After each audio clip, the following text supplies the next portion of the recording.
नीचे पारंपरिक पंथी और सिपाही खेदाई की जीवन वृक्ष कहानी शायद राज्य चुनौती के लिए बाधा है और उज्ज्वल भविष्य के संकल्प की गाथा की केवल शक्तिशाली शासन व्यवस्था ही राज्य को मजबूत बना सकती है और सामूहिक संघर्ष आध्यात्मिकता और दया से भरा मार्ग केवल भावना से प्रज्वलित होती है। इन मतभेदों ने दरबार में भी 16 बाहरी आक्रमण की धमकी और संकट कई बार विचार विमर्श के दौरान तनाव सुधार के नए बन जाता है। लिखने के कई विद्वानों ने शांतिपूर्ण समाधान द्राट के इलाकों में भी यह खबर फैलने लगी स्वयं घोषणा की यदि हमें अपने राज्य को आगे बढ़ाना है तो हमें उस दिव्य संदेश को अपनाना ही होगा।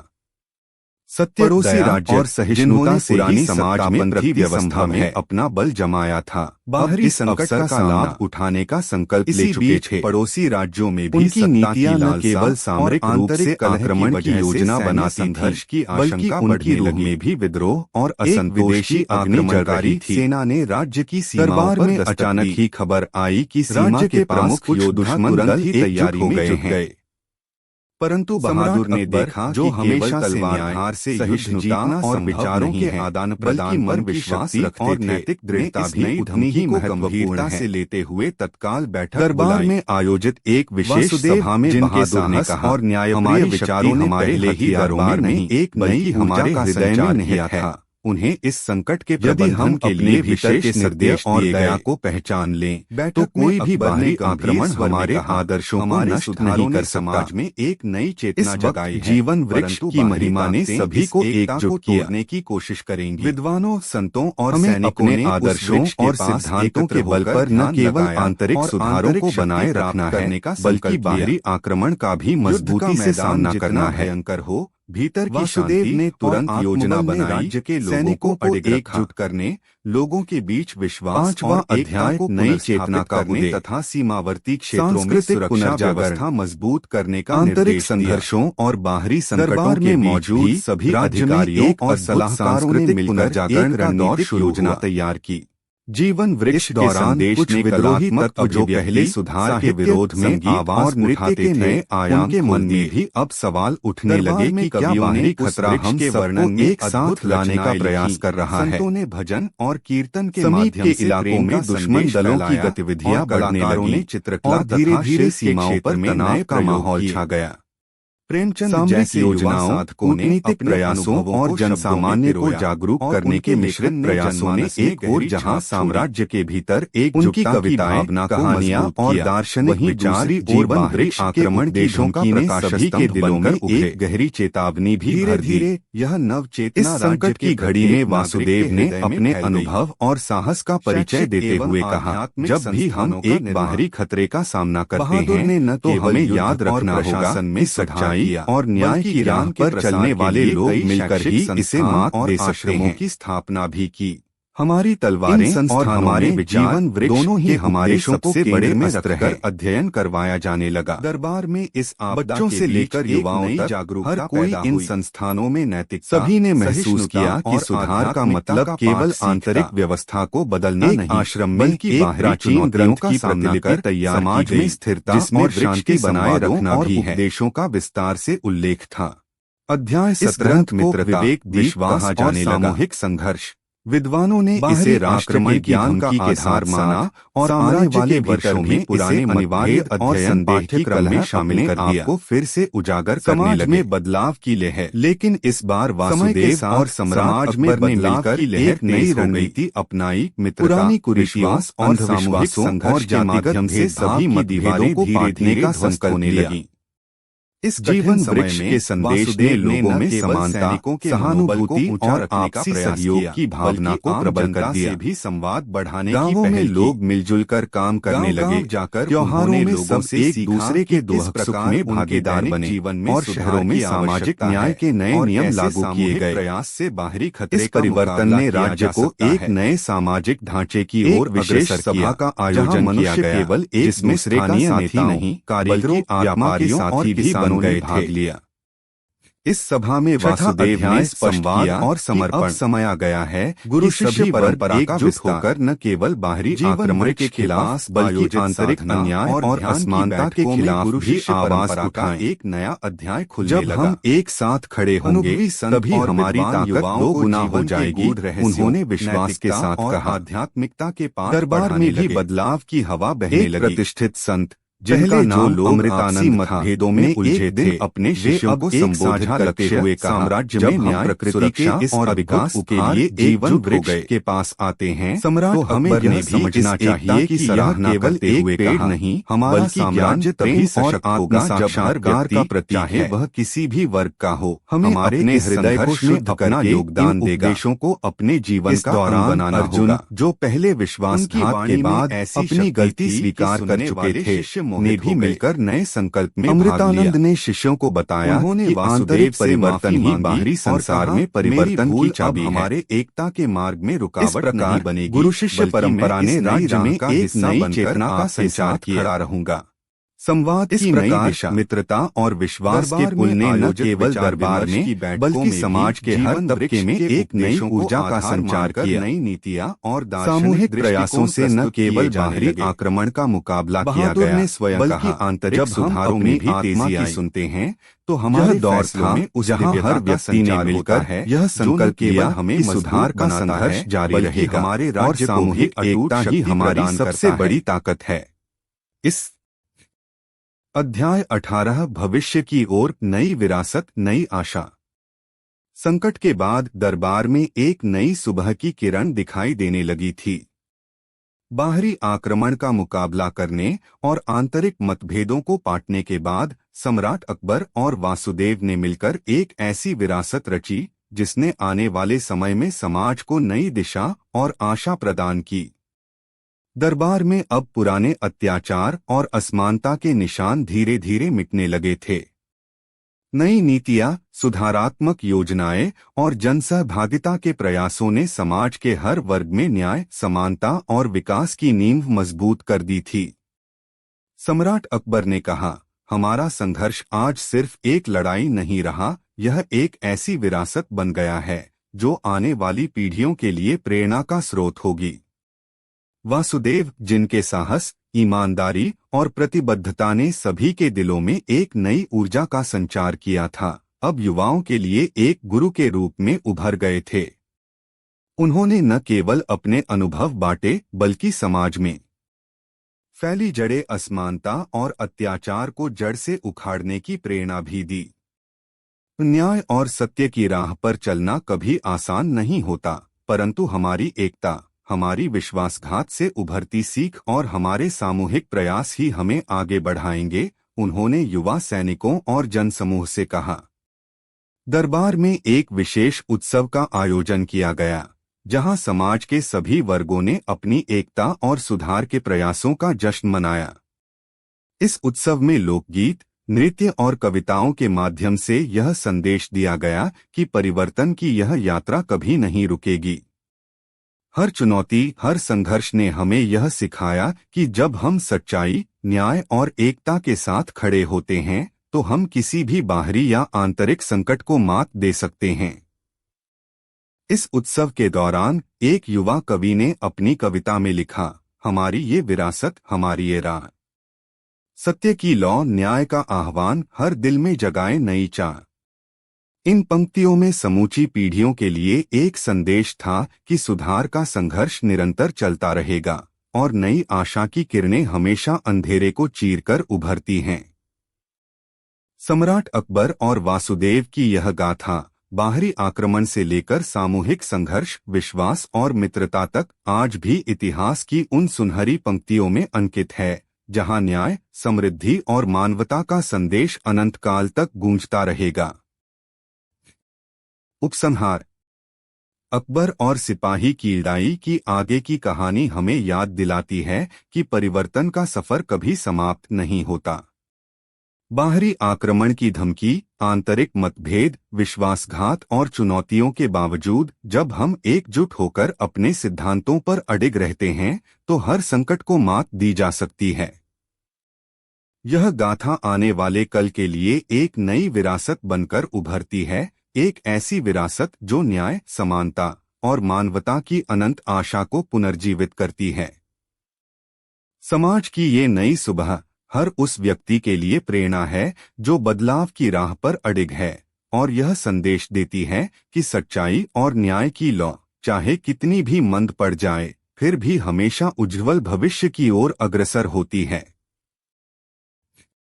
यह आगे की कहानी उन अनगिनत संघर्षों, विश्वास और सामूहिक प्रयासों की है जिसने एक बार फिर से यह सिद्ध कर दिया कि परिवर्तन का प्रवाह अनवरत है और जब तक हम अपने आदर्शों के प्रति ईमानदार हैं, तब तक हर अंधेरा छंटकर नई आशा की किरण उभर आएगी। नीचे प्रस्तुत है अकबर और सिपाही की लड़ाई शीर्षक पर आधारित एक विस्तृत ऐतिहासिक कथा स्वरूप रचना जो लगभग 5000 शब्दों में लिखी गई है। इस कथा में मुगल सम्राट अकबर के विशाल दरबार की छटा, उनके विचारों की गहराई और एक सिपाही के हृदय में उठते द्वंद्व और विद्रोह की आंच को जीवंत रूप में दर्शाया गया है। यह कथा कल्पना, इतिहास और मानवीय भावनाओं का संगम है जिसमें शक्ति, न्याय, आदर्श और परिवर्तन की गाथा निहित है। प्रस्तावना।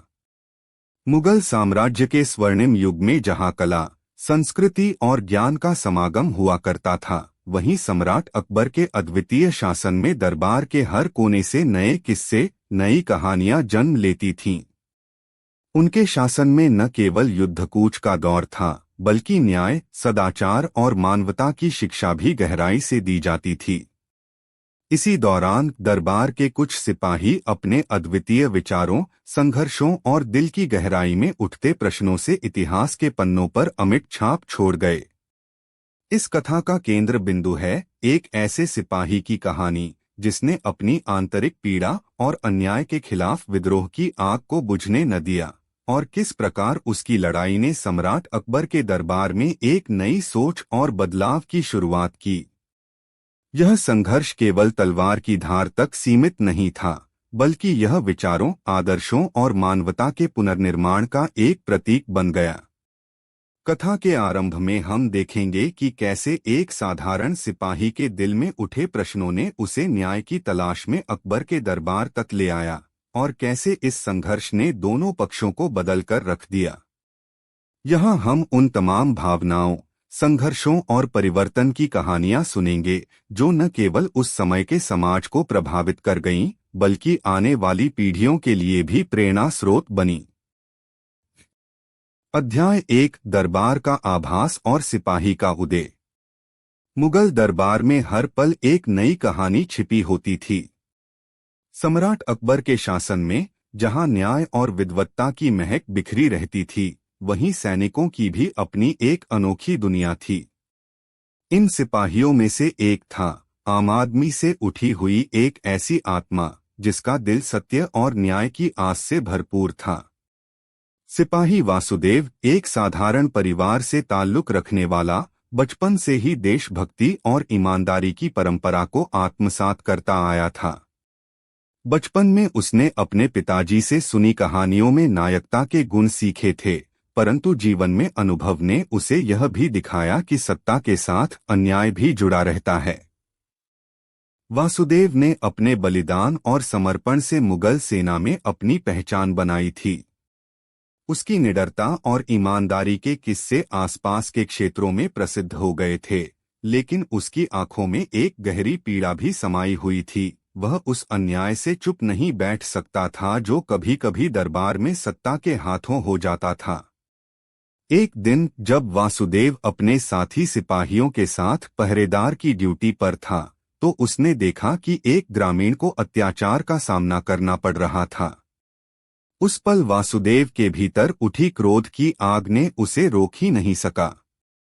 उसने बिना किसी हिचकिचाहट के उस अत्याचार को रोकने का निर्णय लिया और अपने साहसिक कदम से उस स्थिति को बदल दिया। इस घटना की चर्चा तुरंत दरबार तक पहुंच गई। सम्राट अकबर, जो सदैव न्याय और सत्य के समर्थक थे, ने इस बात पर ध्यान दिया। परंतु अकबर के दिल में यह प्रश्न भी उठने लगा कि क्या एक सिपाही को इतनी बड़ी शक्ति देने से क्या साम्राज्य के भीतर अशांति पैदा न हो जाए। इसी द्वंद्व ने दरबार में एक नई चर्चा का आगाज किया। वासुदेव के इस कदम ने उसकी पहचान को नई दिशा दी, परंतु साथ ही उसके मन में भी अनेक प्रश्न खड़े हो गए। क्या वह सही में उस न्याय की परिभाषा के अनुरूप कार्य कर रहा है? क्या दरबार में फैले सत्ता के अत्याचार के खिलाफ लड़ना उसे अकेला छोड़ देगा? इन प्रश्नों ने धीरे धीरे उसके मन में विद्रोह की बीज बो दी। अध्याय 2 मन के द्वंद्व और संघर्ष की शुरुआत। वासुदेव के भीतर उठते विचारों का तूफान धीरे धीरे उसकी आत्मा में घर करने लगा। दरबार में हुई अन्यायपूर्ण घटनाओं ने उसे सतर्क कर दिया था और वह स्वयं से पूछने लगा कि क्या शक्ति और सत्ता के नाम पर लोगों का हक छीन लिया जा रहा है। उसके मन में दो ध्रुव थे। एक ओर था सम्राट अकबर, जिनके द्वारा राज्य में न्याय और सदाचार के आदर्श स्थापित किए जा रहे थे, और दूसरी ओर वह सिपाही जो सदा ही सच्चाई और न्याय के लिए लड़ना चाहता था। परंतु उसे यह भी समझ में आ गया था कि सत्ता में बैठे व्यक्ति भी कभी कभी अपनी ही नीति में चूक जाते हैं। एक शाम जब चांदनी रात में दरबार के बाहर शांत वातावरण में वासुदेव अपने साथी सिपाहियों के साथ विराम ले रहा था, तभी उसकी आंखों के सामने एक दृश्य ने उसे चौंका दिया। एक वरिष्ठ अधिकारी द्वारा एक निर्धन ग्रामीण से अत्यधिक भ्रष्टता का प्रयोग करते देखा। उस दृश्य ने वासुदेव के दिल में उठी अन्याय की भावना को और प्रबल कर दिया। उस रात वासुदेव ने अपने भीतर के सवालों का एक पत्र लिखा। क्या मेरे देश में सत्य का दामन टूटता जा रहा है? क्या मेरे कर्तव्यों और नैतिकता के बीच संतुलन बन पाएगा? इस पत्र में उसने अपने दिल की भावनाओं को शब्दों में पिरोया, जिसमें उसने सच्चाई की पुकार और न्याय की आशा को प्रकट किया। अगले दिन वह पत्र गलियों में फुसफुसाहट की तरह फैल गया। कुछ ने इसकी सराहना की तो कुछ ने इसे विद्रोह की चेतावनी के रूप में देखा। सम्राट अकबर ने जब इस घटना की जानकारी प्राप्त की तो उन्होंने तत्काल वासुदेव को दरबार बुलाया। दरबार में हुई इस मुलाकात ने वासुदेव के मन में और भी सवाल खड़े कर दिए। अकबर ने उसे शांत मन से समझाया कि न्याय का मार्ग कठिनाइयों से भरा है, परंतु उसे धैर्य और समझदारी से चुनौतियों का सामना करना होगा। अकबर ने कहा, सच्चाई का रास्ता कभी भी सरल नहीं होता, परंतु अगर तुम अपने मन की आवाज सुनो और न्याय के पथ पर अडिग रहो तो अंततः सत्य की विजय होगी। इस वार्तालाप ने वासुदेव के मन में एक नई ऊर्जा का संचार कर दिया। वह समझ गया कि अगर वह सच्चाई की राह पर चलना चाहता है तो उसे सत्ता के ऊंचे पदों पर बैठे लोगों के साथ भी विचार विमर्श करना होगा। परंतु उसकी मन में विद्रोह की आग पहले से ही जलने लगी थी और अब वह अपने अंदर उठते द्वंद्व को बाहरी संघर्ष में बदलने का साहस जुटा चुका था। सम्राट अकबर ने भी इस बहस में अपनी समझदारी दिखाई। उन्होंने कहा, हमें अपने आदर्शों पर अडिग रहना होगा, परंतु साथ ही समाज की उन कमजोर कड़ियों को भी सुदृढ़ करना होगा जो अत्याचार के शिकार हो रहे हैं। इस वार्तालाप ने दोनों पक्षों के विचारों के बीच एक सेतु का काम किया।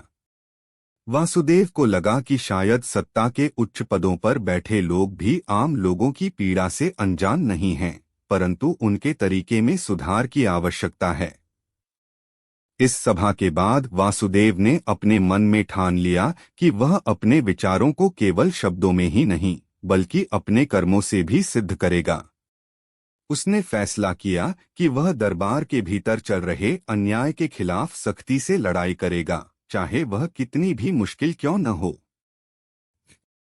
अध्याय 4 संघर्ष का तीव्र काल, विद्रोह की पहली आहट। समय के साथ वासुदेव के विचार और भी प्रबल होते गए। दरबार में चल रहे उन कार्यों से वह सहमत नहीं था जो समाज के कमजोर वर्गों के खिलाफ हो रहे थे। उसकी आंखों में अब अन्याय के विरुद्ध विद्रोह की चमक स्पष्ट रूप से दिखाई देने लगी थी।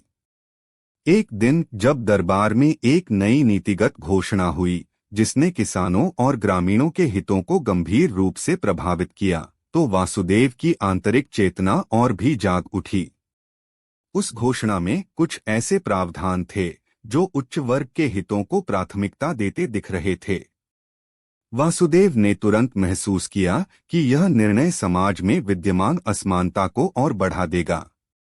उसने इस विषय पर चर्चा करने के लिए अपने साथी सिपाहियों और निचले स्तर के कर्मचारियों के साथ बैठक बुलाई। वहां उसने खुलकर अपनी नाराजगी व्यक्त की। हमें यह समझना होगा कि सत्ता का सही उपयोग तभी हो सकता है जब हम समाज के हर तबके का ध्यान रखें। इस घोषणा से न केवल किसानों का हक छीन लिया जाएगा, बल्कि समाज में विद्रोह की आग भी भड़क सकती है। उसकी बातों से प्रभावित होकर कई सिपाही और निचले स्तर के अधिकारी उसके साथ हो गए। अब यह विद्रोह एक संगठित आंदोलन का रूप लेने लगा। दरबार में फैली इस खलबली ने सम्राट अकबर के दिल को भी झकझोरा। उन्हें यह समझना पड़ा कि यदि समाज के निचले तबके की पीड़ा को नजरअंदाज किया जाता है तो कभी भी व्यवस्था में स्थिरता नहीं रह सकती। सम्राट अकबर ने तुरंत एक बैठक बुलाई और वासुदेव तथा अन्य प्रमुख अधिकारियों से इस मुद्दे पर चर्चा करने का निर्देश दिया। इस बैठक में वासुदेव ने अपनी बात को दोहराते हुए कहा, महाराज, अगर हम अपने आदर्शों पर टिके रहेंगे तो समाज का हर वर्ग न्याय का हकदार बनेगा, अन्यथा यह व्यवस्था अस्थिरता की ओर अग्रसर हो जाएगी। दरबार में हुई इस बैठक ने सभी के मन में सोचने पर मजबूर कर दिया। कुछ मंत्रियों ने वासुदेव के पक्ष में समर्थन जताया तो कुछ ने सावधानी बरतने की सलाह दी। सम्राट अकबर ने कहा, न्याय की राह पर चलना कठिन जरूर है, परंतु अगर हम मिलकर प्रयास करें तो इस विद्रोह को एक सकारात्मक परिवर्तन में बदल सकते हैं। उस दिन के बाद वासुदेव ने न केवल अपने भीतर उठते विद्रोह की आग को और प्रबल किया, बल्कि उसने स्वयं को एक ऐसे परिवर्तन के लिए तैयार कर लिया जो न केवल दरबार में बल्कि पूरे साम्राज्य में न्याय की नई दिशा तय करे। अध्याय 5 तलवार की धार और विचारों की जंग। जैसे जैसे विद्रोह की लहर तेज हुई, दरबार में और भी कई ऐसे मुद्दे सामने आने लगे जहां सत्ता के अत्याचार की कलह साफ दिखाई देने लगी। वासुदेव अब केवल विचारों की लड़ाई ही नहीं, बल्कि अपने कर्तव्यों के तहत कई बार तलवार की धार पर भी खड़ा हुआ। एक महत्वपूर्ण दिन ऐसा आया जब एक उच्च अधिकारी द्वारा एक गरीब किसान के खिलाफ कठोर कार्रवाई की गई। उस दिन वासुदेव ने अपने साथी सिपाहियों के साथ मिलकर न केवल उस अत्याचार को रोका, बल्कि उसने अदालत के समक्ष उस अधिकारी के खिलाफ साक्ष्य भी पेश किए। इस कदम ने दरबार में एक तूफान मचा दिया। सम्राट अकबर ने इस मामले की गहराई से जांच करने का आदेश दिया। वासुदेव के साहसिक कदम ने उन्हें यह महसूस कराया कि सत्ता के ऊंचे पदों पर बैठे लोग भी आम जनता के दुख को समझते हैं। परंतु साथ ही यह भी स्पष्ट हो गया कि यदि हम न्याय के मार्ग पर अडिग नहीं रहे तो अन्याय की लहर अनियंत्रित रूप से फैल जाएगी। उस दिन की घटना ने वासुदेव को यह सिखाया कि तलवार की धार भी तभी सुरक्षित होती है जब विचारों और सिद्धांतों की ताकत उसमें मौजूद हो। उसने अपने मन में ठान लिया कि वह हर उस अन्याय के खिलाफ खड़ा रहेगा, चाहे उसका सामना कितना भी खतरनाक क्यों न हो। दरबार में हुई इस घटना ने एक नई दिशा दी। अब केवल शब्दों की नहीं, बल्कि कर्मों की भी लड़ाई शुरू हो गई थी। वासुदेव ने अपने सहयोगियों से कहा, हमें अपने कर्तव्यों और सिद्धांतों के आधार पर काम करना होगा ताकि समाज में फैली अन्याय की जड़ें जड़ से उखाड़ी जा सकें। सम्राट अकबर ने भी इस बात को महसूस किया कि यदि समाज के कमजोर तबके के अधिकारों की रक्षा नहीं की जाती तो साम्राज्य में स्थिरता और शांति दोनों ही संकट में पड़ सकते हैं। उन्होंने वासुदेव के इस साहसिक कदम की प्रशंसा की और कहा, न्याय की इस लड़ाई में तुम्हारा योगदान अमूल्य है, परंतु हमें मिलकर ऐसे समाधान खोजने होंगे जिससे समाज में संतुलन बना रहे। इस तरह तलवार की धार और विचारों की जंग एक दूसरे के पूरक बनकर उभरने लगी। वासुदेव ने अपने संघर्ष के माध्यम से यह सिद्ध कर दिया कि यदि हम सच्चाई और न्याय के पथ पर अडिग रहते हैं तो कोई भी चुनौती हमें रोक नहीं सकती। अध्याय 6 दरबार में उठते विरोधाभास और समाधान की खोज। दरबार में विद्रोह की चिंगारियां फैलने लगीं और इसी बीच विभिन्न दृष्टिकोणों के टकराव ने एक विरोधाभासी माहौल को जन्म दिया। कुछ उच्चाधिकारियों का मानना था कि वासुदेव का विद्रोह दरबार की एकता के लिए खतरा है, जबकि कई अन्य ने इसे समाज में सुधार की आवश्यकता के रूप में देखा। सम्राट अकबर, जो सदैव विभिन्न दृष्टिकोणों का सम्मान करते थे, ने इस विरोधाभास को सुलझाने का प्रयास किया। उन्होंने एक विशेष बैठक बुलाई जिसमें सभी प्रमुख मंत्री, अधिकारी और प्रतिनिधि शामिल हुए। इस बैठक का उद्देश्य था विभिन्न विचारों का आदान प्रदान करना और एक ऐसा समाधान खोजना जिससे समाज में न्याय की स्थापना हो सके। बैठक में वासुदेव ने खुले दिल से अपने अनुभव, विचार और साक्ष्यों को साझा किया। उन्होंने कहा, महाराज, यदि हम समाज के कमजोर वर्गों की पीड़ा को समझने की कोशिश नहीं करेंगे तो हमारा साम्राज्य अंततः कमजोर पड़ जाएगा। हमें मिलकर ऐसे नीतिगत कदम उठाने होंगे जो न केवल उच्च वर्ग के हितों का संरक्षण करें बल्कि आम जनता के अधिकारों की भी रक्षा करें।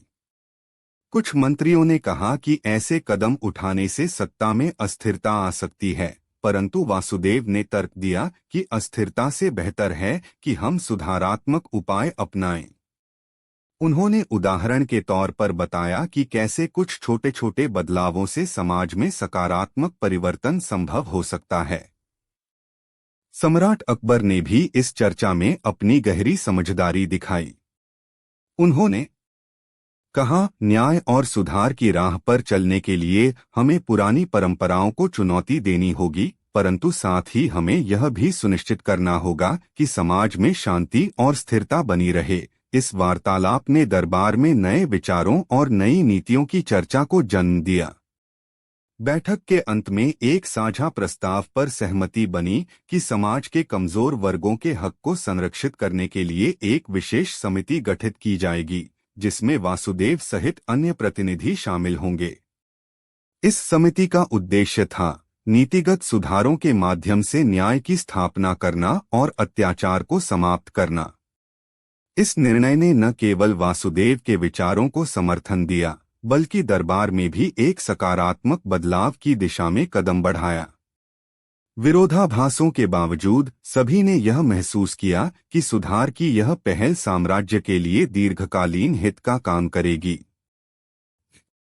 अध्याय 7 सृजनात्मक संघर्ष, नए आदर्शों की ओर। समय के साथ वासुदेव और उसके सहयोगियों द्वारा उठाए गए कदमों ने समाज में एक नई सोच की नींव रख दी। नई समिति ने कई सुधारात्मक नीतियां प्रस्तावित की, जिनसे किसानों, ग्रामीणों और निचले वर्ग के अधिकारों की रक्षा की जा सके। इस परिवर्तन के दौर में वासुदेव ने स्वयं को एक शिक्षक और प्रेरक के रूप में प्रस्तुत किया। उसने अपने साथी सिपाहियों के साथ मिलकर न केवल नीतिगत सुधारों पर काम किया, बल्कि समाज में फैली अज्ञानता और अत्याचार के खिलाफ भी एक जागरूकता अभियान शुरू किया। उसने कहा, जब तक हम सच्चाई और न्याय के मार्ग पर अडिग रहेंगे, तब तक कोई भी अत्याचार हमें मात नहीं दे सकता। उसने अपने अनुभवों से सबक लिया और नए आदर्शों की परिकल्पना की, एक ऐसा समाज जहां सत्ता के हर स्तर पर ईमानदारी, करुणा और न्याय का बोलबाला हो। इस सृजनात्मक संघर्ष में वासुदेव ने न केवल तलवार की धार को अपने आदर्शों का प्रतीक बनाया, बल्कि शब्दों और कर्मों के माध्यम से समाज को भी एकजुट किया। दरबार में इस परिवर्तन के प्रभाव साफ दिखाई देने लगे। उच्चाधिकारियों ने भी सुधारों को अपनाने का निर्णय लिया और धीरे धीरे साम्राज्य में एक सकारात्मक बदलाव की हवा बहने लगी। सम्राट अकबर ने अपने दरबार में यह सुनिश्चित किया कि प्रत्येक निर्णय में समाज के सभी वर्गों के हितों का ध्यान रखा जाए। इस समय वासुदेव ने अपने संघर्ष को केवल विद्रोह की तरह नहीं, बल्कि एक निर्माणात्मक प्रक्रिया के रूप में देखा। उसने महसूस किया कि समाज में सुधार लाने के लिए केवल विरोध करना ही नहीं, बल्कि सही दिशा में प्रयास करना भी आवश्यक है। इस नए दृष्टिकोण ने उसे और उसके साथियों को एक नई ऊर्जा से भर दिया। अध्याय 8 समर की मैदान में अंतिम चुनौती। समाज में बदलाव की लहर तेज हो चुकी थी, परंतु विरोध के बल भी उतने ही प्रबल हो गए थे।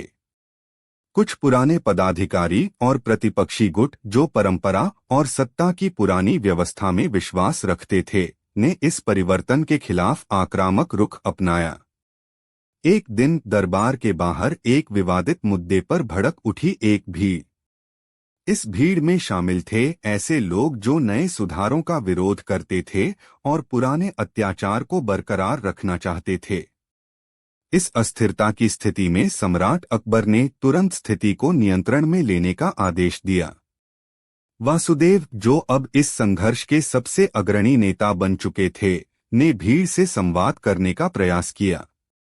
उन्होंने मृदुभाषी स्वर में कहा, हम यहाँ किसी विद्रोह की बात नहीं कर रहे हैं, बल्कि एक ऐसे समाज की कल्पना कर रहे हैं जहाँ हर व्यक्ति का सम्मान हो और न्याय का दामन कभी न टूटे। परंतु विरोधी भीड़ का रुख जिद्दी था। इस असमंजस में दरबार के अन्य अधिकारी भी इस विवाद में उलझ गए। सम्राट अकबर ने स्थिति का संज्ञान लेते हुए आदेश दिया कि विवाद को शांतिपूर्ण तरीके से सुलझाया जाए। वासुदेव ने अपनी नेतृत्व क्षमता का परिचय देते हुए भीड़ के प्रमुखों से मिलकर उनकी चिंताओं को सुना और समझाने का प्रयास किया। यह संघर्ष अब केवल विचारों की नहीं, बल्कि हाथों में तलवारों की भी थी। वासुदेव ने देखा कि यदि इस विद्रोह को शांति से नहीं सुलझाया गया, तो समाज में स्थायी अशांति फैल सकती है। उसने अपने सहयोगियों के साथ मिलकर एक योजना बनाई, जिसमें सभी पक्षों के हितों का संतुलन बनाए रखने का प्रयास किया गया। उसने कहा, अगर हम शांति और संवाद के माध्यम से अपने मतभेदों को सुलझा सकते हैं, तो यह लड़ाई भी एक सीख बनकर उभर जाएगी। सम्राट अकबर ने भी इस दिशा में कदम बढ़ाते हुए आदेश दिया कि किसी भी तरह की हिंसा को बर्दाश्त नहीं किया जाएगा।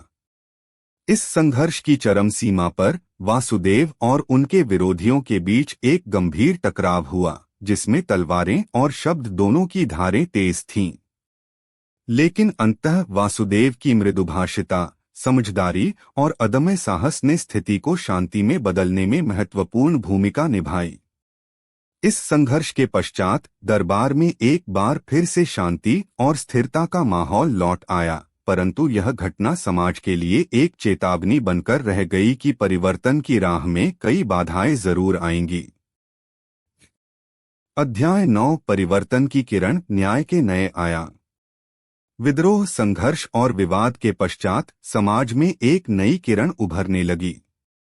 वासुदेव के प्रयासों से न केवल दरबार में, बल्कि पूरे साम्राज्य में सुधार की हवा चलने लगी थी। नई समिति ने प्रस्तावित कई नीतियों के माध्यम से गरीब, किसान और ग्रामीणों के हक को संरक्षित करने का प्रयास किया।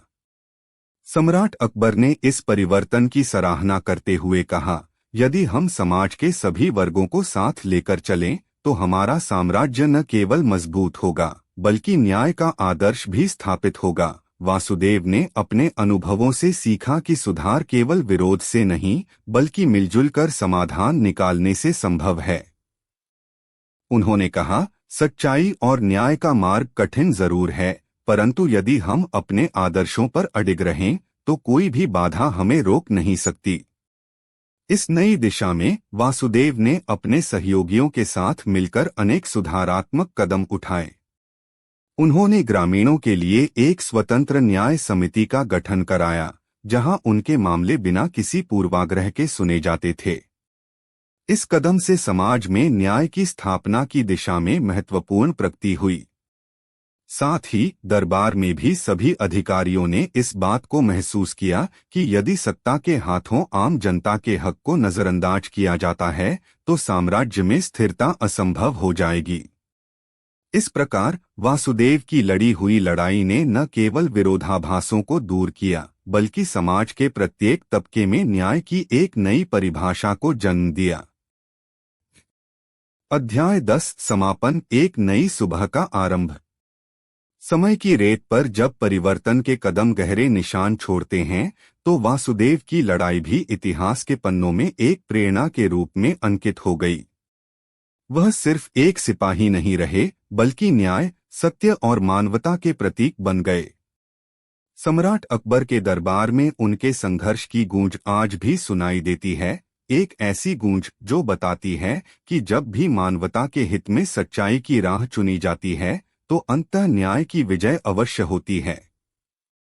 सम्राट अकबर ने अंत में कहा, वासुदेव, तुम्हारे संघर्ष ने हमें यह सिखाया कि सत्ता केवल आदेश देने का नाम नहीं, बल्कि मानवता के हक की रक्षा का भी वादा है।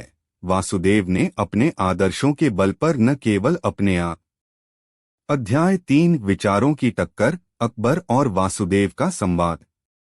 सम्राट अकबर ने अपने दरबार में हमेशा से ही न्याय, धर्मनिरपेक्षता और विचारों के आदान प्रदान को बढ़ावा दिया था। उसी सिद्धांत को ध्यान में रखते हुए उन्होंने वासुदेव के विचारों और भावनाओं को समझने का प्रयास किया।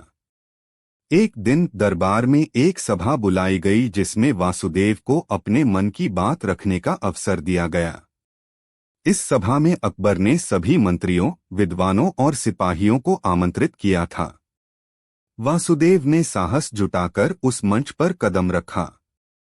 उसने अपनी भावनाओं को बड़े ही सरल और स्पष्ट शब्दों में प्रकट किया। महाराज, मैं अपने देश के लोगों के दुख दर्द को देखकर स्नेहपूर्वक तो आपके आदर्शों का पालन करता हूँ, परंतु कभी कभी ऐसा लगता है कि सत्ता में बैठे भी मानवीय संवेदनाओं को भुला देते हैं।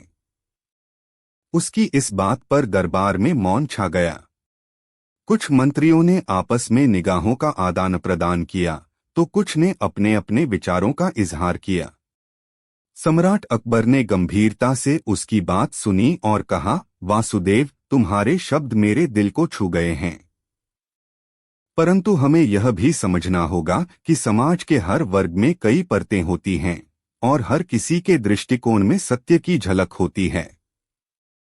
उस दिन की सभा ने दरबार में एक नई बहस को जन्म दे दिया। वासुदेव ने अपने अनुभवों और साक्ष्यों के आधार पर बताया कि कैसे अक्सर सत्ता के हाथों अत्याचार और अन्याय की गूंज सुनाई देती है। उन्होंने बताया कि कैसे एक साधारण ग्रामीण का हक जब निरपेक्षता से लिया जाता है तो उसका समाज में असंतुलन पैदा हो जाता है को साबित किया, बल्कि पूरे साम्राज्य में बदलाव की लहर दौड़ा दी। इस प्रकार अकबर और सिपाही की लड़ाई केवल एक विवाद या विद्रोह की कहानी नहीं रही, बल्कि यह एक ऐसी गाथा बनकर उभरी जिसने समाज में न्याय, सुधार और मानवता के नए आयाम स्थापित किए। वासुदेव के संघर्ष ने यह संदेश दिया कि यदि हम अपने आदर्शों के प्रति सच्चे रहें तो कोई भी अत्याचार हमारे ऊपर भारी नहीं पड़ सकता। समय के साथ इस संघर्ष के सबक ने नए अधिकारियों, मंत्रियों और सामान्य लोगों के हृदयों में घर कर लिया।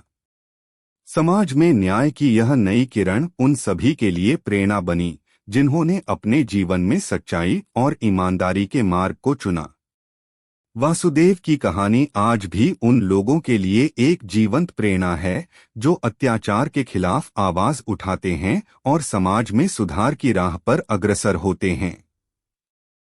आज जब हम इतिहास की उन पन्नों को पलटते हैं तो हमें यह स्पष्ट हो जाता है कि सच्चाई, न्याय और मानवता की राह में उठाए गए कदम कभी भी व्यर्थ नहीं जाते। अकबर के दरबार में वासुदेव की लड़ाई ने यह सिद्ध कर दिया कि यदि हम मिलकर प्रयास कर। अकबर और सिपाही की लड़ाई की आगे की कहानी प्रस्तुत की गई है। यह आगे की कहानी नई चुनौतियों, विश्वासघात, पुनर्निर्माण और परिवर्तन के निरंतर संघर्ष की गाथा है, जहां वासुदेव और सम्राट अकबर अपने आदर्शों और सिद्धांतों के बल पर फिर से नई दिशा की ओर अग्रसर होते हैं। अध्याय 11 विद्रोह के बादल। फिर से समय का पहिया धीमे धीमे आगे बढ़ता रहा, परंतु समाज में बदलाव के बीज के साथ साथ कुछ पुराने कड़वाहट के बीज भी कहीं न कहीं छिपे थे। सुधार और न्याय की राह पर चलने वाले उस युग में भी कुछ ऐसे उच्चाधिकारियों और विद्रोही वर्गों ने पुराने अधिकारों और परंपराओं को बरकरार रखने का प्रण लिया। एक दिन दरबार के पास के क्षेत्र में अजीब सी हलचल मच गई। कुछ विद्रोही नेता, जो अब तक सुधारों के विरोधी बने हुए थे, ने एक गुप्त सभा बुलाई। उनका उद्देश्य था समाज में पुनः वह पुरानी व्यवस्था स्थापित करना, जिसमें उच्च वर्ग का दबदबा और सामान्य जनता का अपमान आम बात थी। इन विद्रोहियों ने अपने समर्थकों को यह विश्वास दिलाने का प्रयास किया कि यदि वे अपने अधिकारों के लिए पूरी तरह से जागरूक नहीं हुए तो उनके मौजूदा सुधार केवल एक छलावा बनकर रह जाएंगे। इस खबर ने सम्राट अकबर के दिल में चिंता की लहर दौड़ा दी। उन्होंने वासुदेव को तुरंत दरबार में बुलाकर स्थिति का जायजा लेने का निर्देश दिया। वासुदेव, जो पहले ही न्याय और सुधार के लिए अपनी जान जोखिम में डाल चुके थे, अब नए चुनौतीपूर्ण दौर के लिए भी तैयार दिख रहे थे। महाराज, वासुदेव ने गंभीर स्वर में कहा, हमने समाज में न्याय और समानता की राह पर कदम बढ़ाया है, परंतु अभी भी कुछ ऐसे दल हैं जो पुराने सत्तापंथी विचारों को पुनर्जीवित करना चाहते हैं। हमें अब मिलकर इस नए विद्रोह का सामना करना होगा। सम्राट अकबर की आंखों में चिंताएं साफ झलकने लगीं। उन्होंने कहा, हमने अपने आदर्शों के बल पर सुधार की राह चुनी है, परंतु यदि समाज के कुछ वर्ग आज फिर से विद्रोह के रास्ते पर चल पड़े तो हमें सतर्क होकर इस चुनौती से निपटना होगा। दरबार में नए विद्रोह की चिंगारियां फिर से फैलने लगीं और वासुदेव ने अपने पुराने अनुभवों को याद करते हुए कहा, न्याय का मार्ग कभी भी सीधा नहीं होता। हर परिवर्तन के साथ नए सवाल और नए संघर्ष आते हैं। हमें फिर से अपने सिद्धांतों पर अडिग रहना होगा और समाज को यह विश्वास दिलाना होगा कि सच्चाई की राह पर चलना ही अंतिम विजय की ओर ले जाती है। अध्याय 12 विश्वासघात और नई चुनौती। नई विद्रोह की चिंगारियां सिर्फ बाहरी तौर पर ही नहीं, बल्कि दरबार के भीतर भी फूटने लगीं। एक समय ऐसा आया जब वासुदेव के निकटतम सहयोगियों में से एक, जिसका नाम अर्जुन था, ने अचानक अपनी वफादारी पर सवाल खड़ा कर दिया। अर्जुन, जो पहले वासुदेव का विश्वासपात्र माना जाता था, कुछ उच्चाधिकारियों के दबाव में आकर विद्रोह के समर्थन में बोल पड़ा। दरबार में इस विश्वासघात ने सभी को हक्का बक्का कर दिया। वासुदेव, जो अब तक सत्य और न्याय के लिए अपने संघर्ष में अडिग रहे थे, को इस धोखे ने गहरी चोट पहुंचाई। उन्होंने चुपचाप खुद से पूछा, क्या मेरे सपनों का समाज, जहां हर वर्ग का सम्मान हो, उस विश्वासघात से बच सकेगा? सम्राट अकबर ने भी इस घोटाले की गंभीरता को समझते हुए कहा, अर्जुन का यह कदम हमारे लिए एक चेतावनी है कि सुधार की राह में कभी कभी हमें अपने ही लोगों में से विरोधी झलक मिल जाती है, परंतु हमें इस विश्वासघात से सीख लेकर अपने आदर्शों की दृढ़ता और भी बढ़ानी होगी। वह दिन दरबार में एक गहरी बहस छिड़ गई। कुछ ने अर्जुन के कदम को व्यक्तिगत लालच बताया, तो कुछ ने इसे पुराने सत्तापंथी विचारों के पुनरुत्थान के रूप में देखा। वासुदेव ने अपनी चोटिल आत्मा को संभालते हुए कहा, यह विश्वासघात हमें रोक नहीं सकता। हमें अपने विचारों में और दृढ़ता लानी होगी ताकि समाज में फैली अन्याय की जड़ें पूरी तरह उखाड़ी जा सकें। सम्राट अकबर और वासुदेव ने मिलकर एक नई रणनीति तय की। उन्होंने न केवल विद्रोहियों के खिलाफ कठोर कदम उठाने का निर्णय लिया, बल्कि समाज के हर वर्ग से संवाद बढ़ाने की पहल की। उनका उद्देश्य था सच्चाई और न्याय की उस लौ को फिर से जगाना, जिसे किसी भी विश्वासघात या विरोधी विचार से बुझाया नहीं जा सकता। अध्याय 13 अखंडता का पुनर्निर्माण। अर्जुन के विश्वासघात के बाद वासुदेव ने अपने सहयोगियों में पुनः विश्वास बहाल करने के लिए कई कदम उठाए। उन्होंने समाज के हर वर्ग से मिलने जुलने की शुरुआत की, जिससे लोगों के बीच आपसी विश्वास और समझदारी बढ़े। गांव-गांव जाकर उन्होंने किसानों, कारीगरों और व्यापारियों से संवाद स्थापित किया, ताकि समाज में फैली असमानता और अत्याचार की जड़ें जड़ से उखाड़ी जा सकें। एक बार वासुदेव ने अपने सहयोगी समूह के साथ एक बैठक में कहा, हमारा संघर्ष केवल तलवार से नहीं बल्कि शब्दों, समझदारी और सहयोग से भी लड़ना होगा। हमें समाज के हर तबके को यह विश्वास दिलाना होगा कि हमारी नीतियां उनके हित में हैं। सम्राट अकबर ने भी इस पहल की सराहना की और कहा, न्याय और परिवर्तन का यह संघर्ष हमारे साम्राज्य के लिए एक नई सुबह का आरंभ है। हमें विश्वास करना होगा कि समाज का हर वर्ग, चाहे वह कितना भी पिछड़ा क्यों न हो, हमारी इस लड़ाई में हमारा साथ देगा। इस नई रणनीति ने समाज में एक नई ऊर्जा का संचार किया। धीरे धीरे उन विद्रोहियों के प्रभाव में आए लोग भी समझने लगे कि समाज में सुधार की राह अपनाना ही भविष्य के लिए बेहतर है। अर्जुन का भी मन बदलने लगा। उसने अपने किए पर पछतावा जताया और वासुदेव के पास आकर माफी मांग ली। वासुदेव ने उसे माफ करते हुए कहा, सच्चे परिवर्तन की राह में भूल चूक हो जाती है, परंतु सबसे महत्वपूर्ण है सीखना और आगे बढ़ना। इस अनुभव ने दरबार में एक बार फिर से अखंडता और एकजुटता का संदेश फैलाया। समाज में न्याय के नए आयाम स्थापित हो रहे थे और हर कदम पर यह प्रमाणित हो रहा था कि जब तक हम अपने सिद्धांतों के प्रति सच्चे रहेंगे, तब तक परिवर्तन संभव है। अध्याय 14 नई चुनौतियां, नए समाधान। समाज में सुधार की प्रक्रिया के दौरान कई नए मुद्दे भी सामने आए। कुछ क्षेत्रों में पुराने अत्याचार के तरीके अभी भी प्रचलित थे, जिन्हें बदलने में समय लग रहा था। वासुदेव और सम्राट अकबर ने इस स्थिति से निपटने के लिए नए नए उपाय सुझाने शुरू किए। दरबार में एक बार एक ग्रामीण प्रधान ने समस्या उठाई कि कैसे उनके इलाके में पानी और अन्य बुनियादी सुविधाओं का अभाव है। वासुदेव ने इस मुद्दे को गंभीरता से लेते हुए कहा, यदि हम अपने लोगों के मौलिक अधिकारों की रक्षा नहीं करेंगे तो समाज में सुधार का यह सपना अधूरा रह जाएगा। उन्होंने तत्काल कार्रवाई का आदेश दिया और संबंधित अधिकारियों को जिम्मेदारी सौंपी। नीचे प्रवाह। अकबर और सिपाही की लड़ाई की आगे की कहानी हमें यह याद दिलाती है कि इतिहास में सुधार और परिवर्तन की राह कभी भी सरल नहीं होती।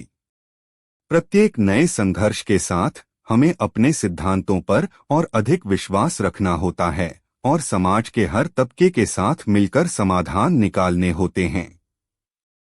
वासुदेव की अगली लड़ाई ने यह सिद्ध कर दिया कि सच्चाई और न्याय के लिए उठाया गया हर कदम, चाहे वह कितनी भी कठिन क्यों न हो, अंततः समाज में परिवर्तन की नई किरण लेकर आता है। सम्राट अकबर की दूरदर्शिता और वासुदेव की अडिग प्रतिबद्धता ने मिलकर एक ऐसा समाज रचा जहां हर व्यक्ति का सम्मान हो और हर चुनौती को मिलकर पार किया जा सके। आज भी इस आगे की कहानी की गूंज हमें प्रेरित करती है कि जब हम अपने आदर्शों के प्रति सच्चे रहते हैं तो समाज में बदलाव संभव है। यह गाथा हमें सिखाती है कि परिवर्तन का प्रवाह कभी रुकता नहीं, यह लगातार बहता रहता है और हमें हमेशा नए उत्साह, नई चुनौतियों और नए समाधान के साथ आगे बढ़ना होता है। समाप्त। यह आगे की कहानी उन अनगिनत संघर्षों, विश्वासघातों और नए संकल्पों का विवरण है जिन्होंने एक बार फिर से समाज में न्याय, समानता और परिवर्तन की लौ जलाने का काम किया। इस कथा में वासुदेव और सम्राट अकबर की जोड़ी हमें याद दिलाती है कि सच्चाई और आदर्शों का मार्ग कठिनाइयों से भरा जरूर है, परंतु अंततः वही मार्ग समाज को उज्ज्वल भविष्य की ओर ले जाता है। वासुदेव ने भी मंच से अपनी आवाज उठाई और कहा, आज हम सब मिलकर यह संकल्प लेते हैं कि समाज में फैली अन्याय की जड़ें, भले ही कितनी भी गहरी हों, उन्हें हम मिलकर उखाड़ डालेंगे। हमारी यह लड़ाई सिर्फ आज के लिए नहीं बल्कि आने वाले कल के लिए भी है, ताकि भविष्य में हर व्यक्ति को समान अधिकार और सम्मान मिल सके। इस संकल्प ने दरबार में और समाज में एक नई उमंग भर दी।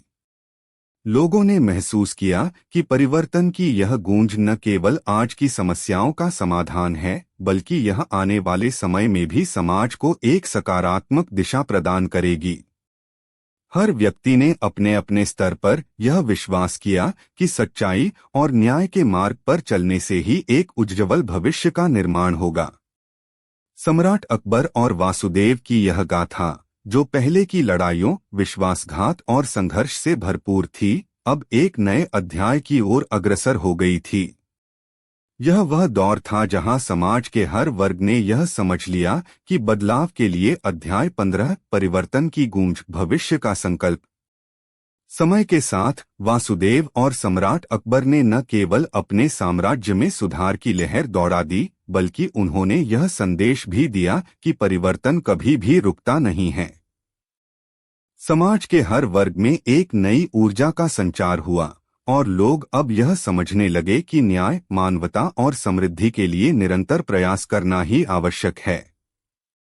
एक बड़े समारोह के अवसर पर सम्राट अकबर ने अपने दरबार में उपस्थित सभी अधिकारियों और आम जनता से कहा, हमने जो रास्ता चुना है वह आसान नहीं रहा, परंतु हर चुनौती ने हमें सिखाया है कि जब हम सच्चाई और न्याय के पथ पर अडिग रहते हैं तो कोई भी बाधा हमारे सामने टिक नहीं सकती।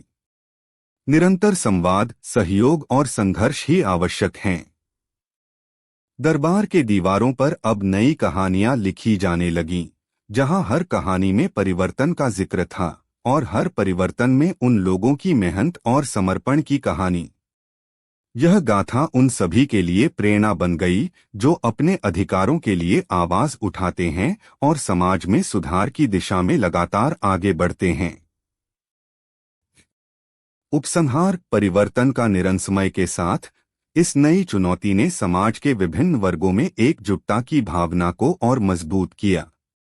लोगों ने महसूस किया कि यदि वे अपने अधिकारों के लिए एकजुट होकर आवाज उठाएं तो बदलाव संभव है। इसी बीच दरबार में एक और महत्वपूर्ण मुद्दा उभरा, विदेशी व्यापार और सांस्कृतिक आदान प्रदान के माध्यम से साम्राज्य की समृद्धि में योगदान। सम्राट अकबर ने कहा, समाज में सुधार का अर्थ केवल आंतरिक नीतियों में बदलाव नहीं है, बल्कि बाहरी दुनिया से भी सीख लेने का अवसर है।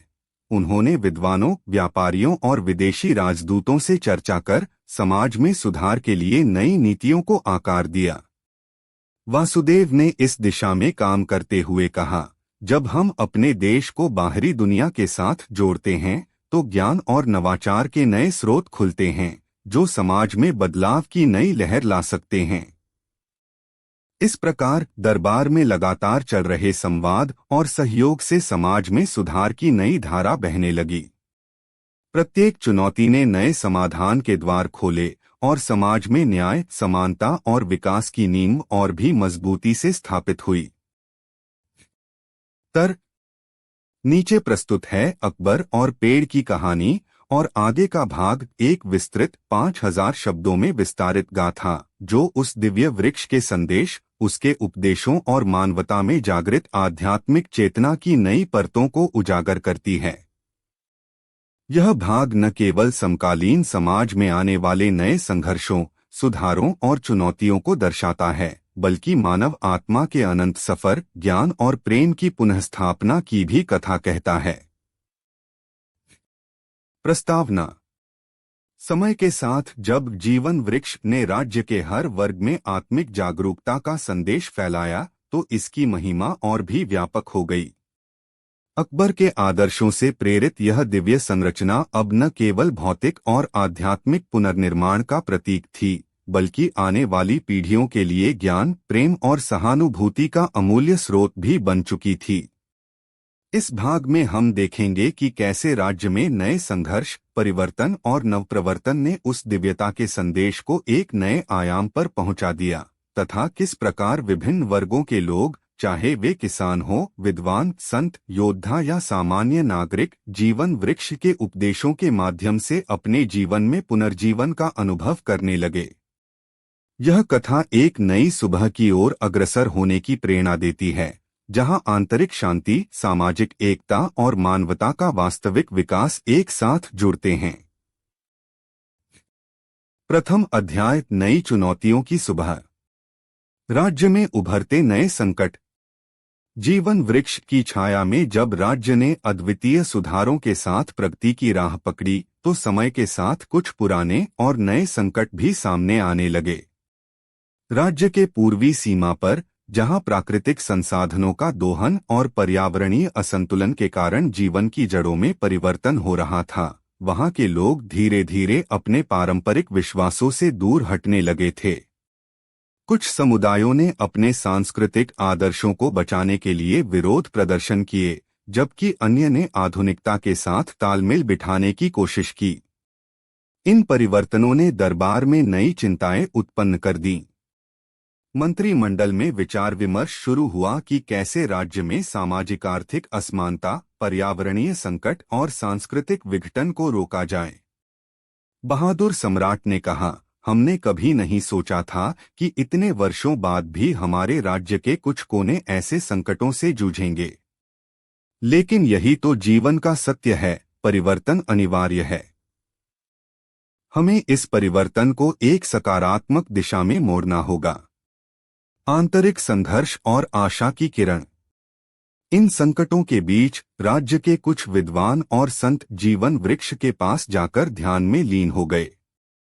उनके मन में यह विश्वास गहरा हो गया कि प्रकृति के इस दिव्य उपहार में छुपा ज्ञान न केवल बाहरी समस्याओं का समाधान है, बल्कि आत्मा की शुद्धता और सामाजिक एकता का भी संदेश देता है।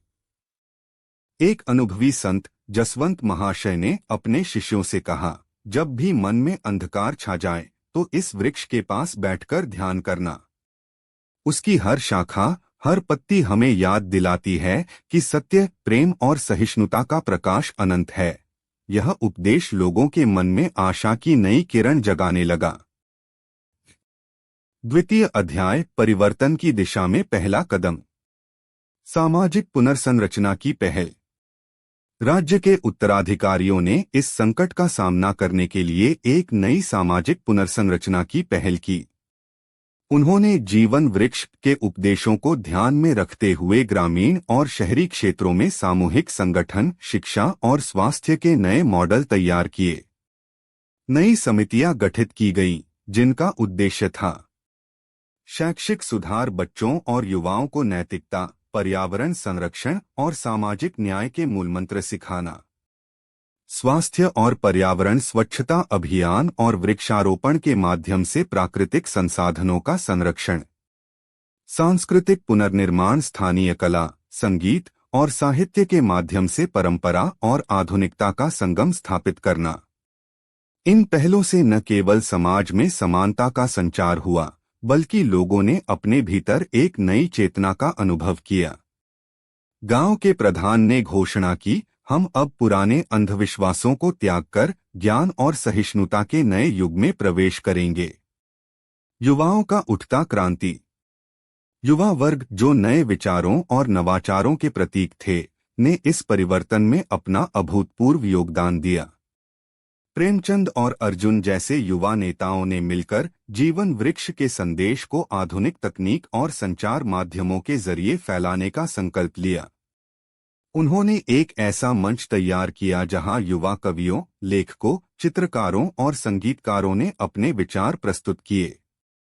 एक युवा कवि ने लिखा, वृक्ष की छाया में पलते हैं हम, प्रेम और सत्य के दीप जलाते हैं, आधुनिकता के संग पुराने संस्कार नए युग की राह दिखाते हैं। इस कविता ने युवाओं के मन में एक नई प्रेरणा का संचार कर दिया, जिससे उन्होंने अपनी पहचान को और मजबूत किया। तृतीय अध्याय, अंतर्राष्ट्रीय संपर्क और ज्ञान का आदान प्रदान। वैश्विक मंच पर जीवन वृक्ष का संदेश। राज्य में होने वाले सामाजिक सुधारों और आध्यात्मिक उत्थान की कहानियां जल्द ही विदेशों में भी चर्चित होने लगीं। कई विदेशी विद्वान, दूत और पर्यावरण कार्यकर्ता इस दिव्य वृक्ष के उपदेशों से प्रभावित हुए। एक अंतर्राष्ट्रीय सम्मेलन का आयोजन किया गया, जहां विभिन्न देशों के प्रतिनिधियों ने जीवन वृक्ष के संदेश पर चर्चा की। इस सम्मेलन में कहा गया, प्रकृति और मानवता का संगम केवल हमारे राज्य तक सीमित नहीं है, यह संपूर्ण विश्व में शांति और एकता का संदेश फैलाने का माध्यम है। सम्मेलन के दौरान राज्य के नेताओं ने अपने अनुभव साझा किए और बताया कि कैसे नैतिकता, सहानुभूति और पर्यावरण संरक्षण के माध्यम से बाहरी आक्रमणों और आंतरिक विभाजन का सामना किया जा सकता है। इस सम्मेलन में कई देशों ने प्रेरणा ली और अपने अपने क्षेत्रों में जीवन वृक्ष के समान पहल शुरू की। ज्ञान के आदान प्रदान की नई दिशाएं। विदेशी प्रतिनिधियों ने राज्य के विद्वानों और संतों के साथ संवाद स्थापित किया। इस संवाद में पारंपरिक ज्ञान और आधुनिक विज्ञान का अद्भुत संगम देखने को मिला। एक विदेशी शोधकर्ता ने कहा, यह अनुभव अद्वितीय है कि कैसे एक प्राचीन वृक्ष के संदेश ने लोगों के दिलों में आत्मिक जागरूकता की नई लहर जगा दी है। इसके फलस्वरूप कई विश्वविद्यालयों और शोध संस्थानों ने इस विषय पर अनुसंधान शुरू किया। जीवन वृक्ष के उपदेशों को वैज्ञानिक दृष्टिकोण से समझने का प्रयास किया जाने लगा। शोधकर्ताओं ने पाया कि इस वृक्ष के आसपास का वातावरण मनोवैज्ञानिक और जैविक रूप से भी अनुकूल है, जिससे लोगों में तनाव मुक्ति और मानसिक शांति का संचार होता है। चतुर्थ अध्याय, आंतरिक यात्रा, आत्मा की खोज, व्यक्तिगत संघर्ष और मोक्ष का मार्ग। जीवन वृक्ष के प्रभाव से प्रेरित होकर अनेक लोगों ने अपनी व्यक्तिगत यात्रा पर ध्यान केंद्रित करना शुरू कर दिया। शहर की व्यस्तता और आधुनिक जीवन की भागदौड़ से थके हुए लोग अब उस वृक्ष के पास जाकर अपने भीतर की शांति की खोज में लग गए। राधा नामक एक युवती, जो अपने जीवन में कई संघर्षों से गुजरी थी, ने बताया, जब भी मेरे मन में निराशा का अंधकार छा जाता था, मैं उस वृक्ष के पास जाती थी। वहां की शांत हवा और प्रकृति की मधुरता मेरे मन को पुनर्जीवित कर देती थी। मैंने महसूस किया कि असली समाधान बाहरी दुनिया में नहीं, बल्कि मेरे अपने भीतर छुपी शक्ति में है। इस प्रकार जीवन वृक्ष ने व्यक्तिगत मोक्ष और आत्म खोज का मार्ग प्रशस्त किया। अनेक साधकों ने कहा कि आत्मा की खोज केवल ध्यान और साधना से ही संभव है, और यह यात्रा जितनी भी कठिन क्यों न हो, अंत में यह हमें हमारे सच्चे अस्तित्व का बोध कराती है। गुरु शिष्य परंपरा की पुनरावृत्ति। दरबार में आयोजित ध्यान सत्रों और साधना की बैठकों में गुरु शिष्य परंपरा को पुनः सजीव किया गया। एक अनुभवी संत भगवनारायण जी ने अपने शिष्यों से कहा, जब भी तुम अपने भीतर झांकोगे तो तुम्हें वह असीम शक्ति मिलेगी जो इस संसार की सारी चुनौतियों का सामना करने के लिए आवश्यक है। हमारी यह परंपरा हमें सिखाती है कि सत्य, प्रेम और दया ही जीवन का वास्तविक आधार है। उनके उपदेशों ने शिष्यों में न केवल आध्यात्मिक जागरूकता बढ़ाई, बल्कि उन्होंने अपने व्यक्तिगत संघर्षों को भी पार करने में मदद की। इस गुरु शिष्य परंपरा के प्रसार से राज्य में एक नई सोच और विश्वास का संचार हुआ, जिससे आने वाली पीढ़ियां भी इस दिव्यता का अनुभव करने लगीं। पंचम अध्याय, प्रकृति का स्वरूप, पर्यावरण और सामाजिक न्याय। प्राकृतिक संतुलन की आवश्यकता। समय के साथ जीवन वृक्ष का संदेश न केवल आत्मिक जगत में, बल्कि बाहरी प्रकृति और पर्यावरण के संरक्षण में भी एक मार्गदर्शक के रूप में उभरा।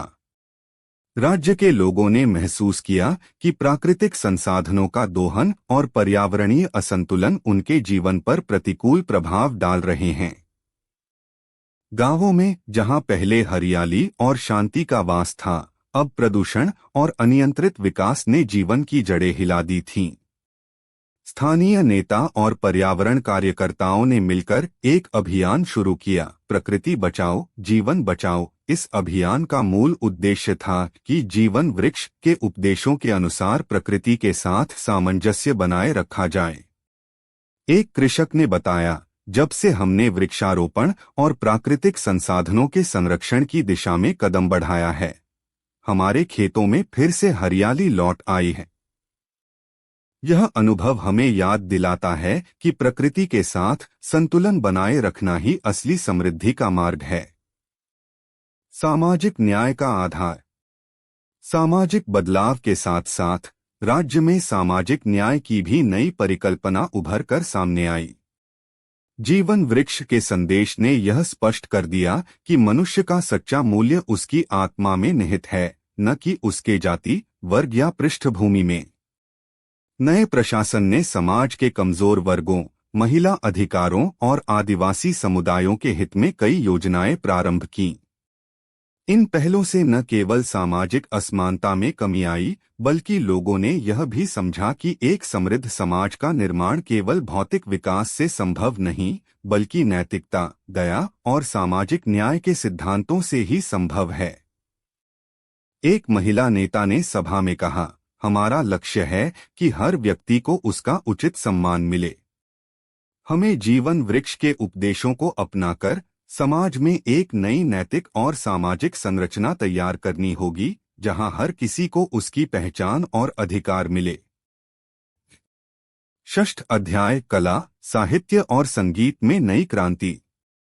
सांस्कृतिक पुनर्जागरण की नई लहर। राज्य में चल रहे सामाजिक और आध्यात्मिक सुधारों के साथ साथ कला, साहित्य और संगीत के क्षेत्र में भी एक नई क्रांति देखने को मिली। जीवन वृक्ष के प्रभाव में आए कलाकारों ने पारंपरिक धरोहर के साथ आधुनिकता का संगम किया। दरबार के उत्सवों में कवियों, गायक और चित्रकारों ने वृक्ष की महिमा का वर्णन करते हुए नई रचनाएं प्रस्तुत कीं। एक युवा गायक ने अपने गीत में कहा, वृक्ष की छाया में मिलती है शांति, प्रेम और सत्य की अमिट धारा। इसकी हर शाखा बताती है जीवन में है अनंत उजाला। इन गीतों और कविताओं ने जनता के दिलों में एक नई चेतना जगाई, जिससे वे अपने जीवन में नैतिकता और आध्यात्मिकता के महत्व को समझने लगे। साहित्यिक विमर्श और नवप्रवर्तन। दरबार में आयोजित साहित्यिक सभाओं में लेखकों और कवियों ने जीवन वृक्ष के उपदेशों पर आधारित नाटकों, कहानियों और कविताओं का आदान प्रदान किया। एक प्रसिद्ध लेखक ने अपने उपन्यास में वृक्ष की कहानी को इस प्रकार पिरोया, जब भी जीवन में अंधकार छा जाए तो उस दिव्य वृक्ष की ओर देखो, वह तुम्हें सत्य का प्रकाश प्रदान करेगा। साहित्यिक चर्चा में यह भी स्पष्ट हुआ कि आधुनिक समाज में नैतिकता, दया और सहिष्णुता की कमी को दूर करने के लिए साहित्य एक शक्तिशाली माध्यम हो सकता है। कई लेखकों ने अपने लेखों में समाज के विषम पहलुओं को उजागर किया और यह संदेश दिया कि सच्ची क्रांति बाहरी परिवर्तन से नहीं, बल्कि आंतरिक जागरूकता और आत्मिक उन्नति से संभव है। सप्तम अध्याय नई पीढ़ी का उदय, युवा नेता और नवजागरण। युवा चेतना की नई राह। जीवन वृक्ष के संदेश ने राज्य की नई पीढ़ी में गहरी छाप छोड़ी। शहरों और गांवों में युवा नेताओं ने अपने भीतर एक नई ऊर्जा का संचार महसूस किया। उन्होंने यह समझा कि उनके पास न केवल समाज में बदलाव लाने का अवसर है, बल्कि वे उस दिव्यता का परिचायक भी बन सकते हैं जिसे वृक्ष ने पीढ़ी दर पीढ़ी संजोया है। प्रेमचंद और अर्जुन के आगे कई नए युवा नेता उभर कर सामने आए। उनके मन में यह दृढ़ विश्वास था कि अगर वे अपने भीतर के सत्य, प्रेम और सहानुभूति को पहचान लें, तो बाहरी दुनिया की कोई भी बाधा उन्हें रोक नहीं सकती। इन युवाओं ने सामूहिक आंदोलनों, तकनीकी नवाचारों और सामाजिक संगठनों के माध्यम से एक नई क्रांति की नींव रखी। एक युवा नेता ने सभा में कहा, हमारे पास एक ऐसा इतिहास है जो हमें बताता है कि परिवर्तन संभव है। हमें अपने भीतर की शक्ति को पहचानकर समाज में एक नई चेतना और नैतिकता का संचार करना है। नवप्रवर्तन के माध्यम से समाज निर्माण। युवा वर्ग ने आधुनिक तकनीक और सामाजिक मीडिया का उपयोग करते हुए जीवन वृक्ष के संदेश को विश्वभर में फैलाना शुरू कर दिया। उन्होंने डिजिटल प्लेटफार्मों पर आध्यात्मिक वार्तालाप, साहित्यिक रचनाएं और सांस्कृतिक प्रस्तुतियां आयोजित कीं। इन नवप्रवर्तनात्मक प्रयासों से न केवल राज्य में बल्कि अंतर्राष्ट्रीय स्तर पर भी जीवन वृक्ष की महिमा का प्रचार हुआ। साथ ही युवा उद्यमियों ने पर्यावरण संरक्षण, शिक्षा और स्वास्थ्य के क्षेत्रों में नई नई पहल की, जिससे समाज के कमजोर वर्गों को भी आत्मसहायता का अवसर मिला। यह प्रयास दिखाता है कि कैसे तकनीक और आध्यात्मिकता का संगम समाज में एक सकारात्मक बदलाव ला सकता है। अष्टम अध्याय रहस्यों की नई परतें, आंतरिक अन्वेषण का विस्तार। आत्मिक अनुभवों का अद्वितीय संगम। जीवन वृक्ष के पास बिताया गया प्रत्येक क्षण लोगों के लिए एक अद्वितीय आध्यात्मिक अनुभव रहा है। दरबार के वरिष्ठ संतों ने बताया कि वृक्ष की छाया में बैठकर ध्यान करने से न केवल मानसिक शांति मिलती है, बल्कि आंतरिक ऊर्जा का संचार भी होता है। एक दिन एक अनुभवी साधु ने अपने शिष्यों से कहा, जब तुम इस वृक्ष के पास बैठकर अपने मन को खोलते हो तो तुम्हें ऐसा अनुभव होता है मानो हर पत्ती में एक संदेश छुपा है, जीवन के गूढ़ रहस्यों का, सत्य और प्रेम का। इन अनुभवों ने लोगों को यह समझाया कि बाहरी संघर्षों से आगे जाकर असली लड़ाई अपने भीतर की अवचेतन शक्ति से है। व्यक्तिगत कथा, एक साधक की आत्मा की पुकार। सूरज नामक एक साधक, जिसने बचपन से ही अपने जीवन में कई संघर्ष देखे थे, ने अपने अनुभव साझा किए। उसने कहा, मैंने कई बार अपने जीवन में निराशा का सामना किया, लेकिन इस वृक्ष के पास बिताए गए कुछ क्षणों ने मेरे जीवन की दिशा ही बदल दी। वहां बैठकर मैंने महसूस किया कि मेरे भीतर छुपी शक्ति अनंत है, और यही शक्ति मुझे हर बाधा पार करने का साहस देती है। सूरज के अनुभव ने उसके आसपास के लोगों में भी आत्मिक जागरूकता की लहर दौड़ा दी। उसने अपने जीवन की कहानी को लिखित रूप में संजोया, जिससे आने वाली पीढ़ियां भी इस संदेश को समझ सकें कि असली परिवर्तन बाहरी नहीं, बल्कि आंतरिक होता है। नवम अध्याय, समाज में सहिष्णुता और एकता का पुनरुत्थान। विभाजन की दीवारें टूट रहीं। समाज में जहां कभी जाति, धर्म और वर्ग के आधार पर विभाजन की दीवारें गहरी थीं, अब जीवन वृक्ष के संदेश ने उन दीवारों को धीरे धीरे मिटा दिया है। दरबार में, पंचायतों में और यहां तक कि शहरों की गलियों में भी लोगों ने अपने मतभेदों को भुलाकर एकता का नया आदर्श अपनाया। एक सभा में एक बुजुर्ग नेता ने कहा, हमारे पूर्वजों ने हमें सिखाया कि मनुष्य का असली मूल्य उसके दिल में है, न कि उसके बाहरी रूप में। हमें अपने अंदर की उस दिव्यता को पहचानकर एक दूसरे के साथ प्रेम और सहानुभूति का व्यवहार करना होगा। इस तरह समाज में नई सहिष्णुता की लहर दौड़ने लगी, जहां हर वर्ग, समुदाय और संस्कृति को समान सम्मान मिला। यह परिवर्तन दर्शाता है कि कैसे जीवन वृक्ष के उपदेशों ने न केवल व्यक्तिगत स्तर पर बल्कि सामाजिक ढांचे में भी क्रांतिकारी बदलाव लाया है। एकता और भाईचारे की नई मिसाल। अंतर्राष्ट्रीय सम्मेलन में प्रस्तुत विचारों और राज्य में किए गए सुधारों ने यह संदेश भी दिया कि दुनिया भर में मानवता को एकजुट होकर काम करना चाहिए। विभिन्न देशों के प्रतिनिधियों ने इस बात पर जोर दिया कि अगर हम अपने भीतर की शक्ति, प्रेम और सहानुभूति को पहचानें, तो कोई भी बाहरी संकट हमें विभाजित नहीं कर सकता। एक युवा अंतर्राष्ट्रीय दूत ने कहा, हमारे बीच की सभी भेदभाव दूर हो जाएंगे जब हम समझेंगे कि हम सभी एक ही आत्मा के अंग हैं। इस एकता के भाव से ही हम आने वाले समय में एक शांतिपूर्ण और समृद्ध विश्व का निर्माण कर सकते हैं। दशम अध्याय, आध्यात्मिक पुनर्जागरण, एक नई दास्तां। रहस्य और संकेत। जीवन वृक्ष के पास समय समय पर ऐसी घटनाएं घटित होती रहीं, जिन्होंने लोगों के मन में अद्भुत आश्चर्य और विश्वास पैदा किया। कई बार ऐसा हुआ कि वृक्ष की शाखाएं एक विशेष क्रम में हिलने लगीं, मानो किसी रहस्यमयी संदेश का संकेत हो। इन संकेतों को समझने के लिए दरबार के विद्वान और संत मिलकर चर्चा करने लगे। एक दिन एक युवा साधक ने कहा, मैंने देखा कि वृक्ष की शाखाएं जैसे आकाश की ओर इशारा कर रही थीं, और मुझे ऐसा लगा कि यह हमें हमारी आत्मा की ओर बुला रही हैं। हमें इस संकेत का अर्थ समझना होगा, ताकि हम अपने भीतर के ज्ञान को और प्रबल कर सकें। इन घटनाओं ने दरबार में एक नई उत्सुकता का संचार किया, जिससे विद्वान और संत मिलकर उन रहस्यों की खोज में लग गए। यह आध्यात्मिक पुनर्जागरण का एक महत्वपूर्ण अध्याय बनकर उभरा, जहां आंतरिक जागरूकता के साथ साथ बाहरी दुनिया में भी परिवर्तन की लहर दौड़ने लगी। उपदेशों का संकलन अमर ज्योति। दरबार के प्रमुख विद्वानों ने जीवन वृक्ष के उपदेशों का संकलन किया और उसे अमर ज्योति नामक ग्रंथ में संरक्षित किया। इस ग्रंथ में वृक्ष के संवाद, संतों के उपदेश और साधकों के अनुभवों का विस्तृत विवरण था। अमर ज्योति को राज्य के हर विद्यालय, आश्रम और पुस्तकालय में अनिवार्य रूप से पढ़ाया जाने लगा। इससे लोगों में नैतिकता, सहानुभूति और आध्यात्मिक जागरूकता का संचार हुआ। एक वरिष्ठ विद्वान ने लिखा, यह ग्रंथ हमें याद दिलाता है कि हमारे भीतर की असली शक्ति हमारे अपने सत्य, प्रेम और दया में निहित है। 11वां अध्याय, समय के साथ विरासत का विस्तार।